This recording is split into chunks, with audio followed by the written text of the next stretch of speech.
1.2 basic practices of crop production. देखिए, अगर हमें किसी भी तरह की फसल उगानी है, कोई भी खेती बाड़ी करनी है, तो उसके लिए कुछ कुछ काम करने पड़ेंगे।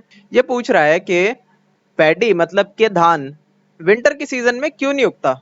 तो इसका जवाब ये दे रही है कि धान की फसल को चाहिए बहुत सारा पानी, जो कि विंटर में नहीं होता। इसके लिए रेनी सीजन का होना जरूरी है।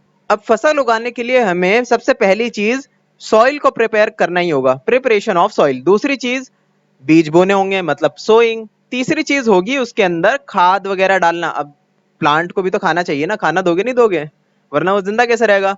तो adding manure and fertilisers. Manure आपको पता है कि नेचर में पाए जाते हैं, फर्टिलाइजर्स केमिकली बनाए जाते हैं। चौथी चीज इरिगेशन, पानी देना जरूरी है भाई। पांचवी चीज है प्रोटेक्टिंग फ्रॉम वीड्स।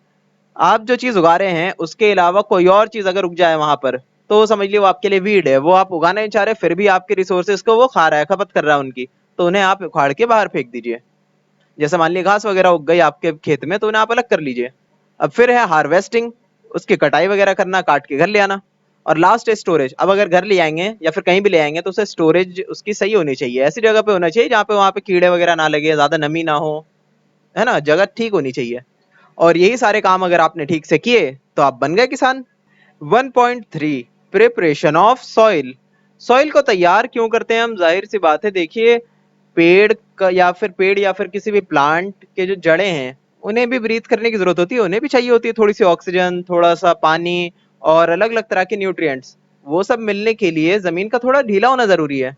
अब जमीन को अगर आप, या फिर कहें तो मिट्टी को आप जब ढीला करेंगे, तो उससे फायदा क्या होगा कि हवा को अंदर जाने का रास्ता मिलेगा, ताकि वो जड़ों को ब्रीथ करने में हेल्प करे। और साथ ही साथ मैन्योर फर्टिलाइजर्स वगैरह जो आप डालेंगे, वो सब अंदर तक जाने चाहिए ना, उसे मिक्स करने के लिए भी आपको मिट्टी को खोदना ही होगा। और पानी भी तो चाहिए होता है, पानी भी तो अंदर तक जाना चाहिए ना रिसके।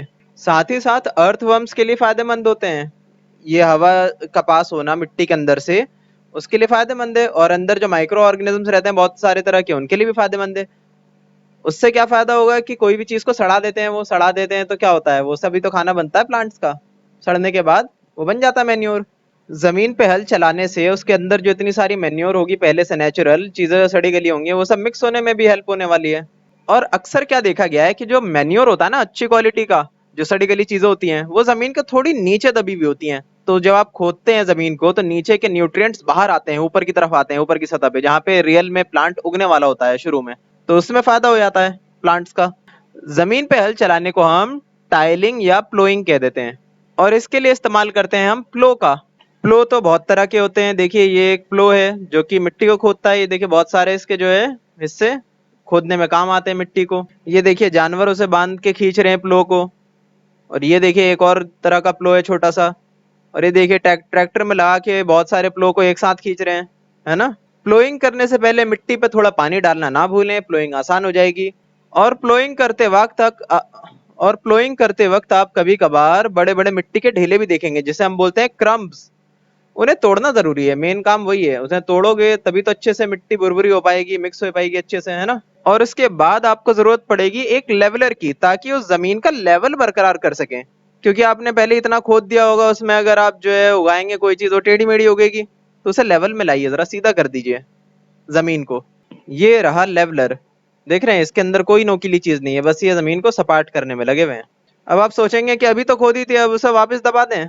तो ये दबाएंगे नहीं ज्यादा, बस थोड़ा सा इतना कर देंगे कि सीधी हो जाए जमीन, बहुत ज्यादा नहीं दबाने वाले जमीन को, वरना तो कुछ फायदा ही नहीं होगा वो करने का, खोदने का।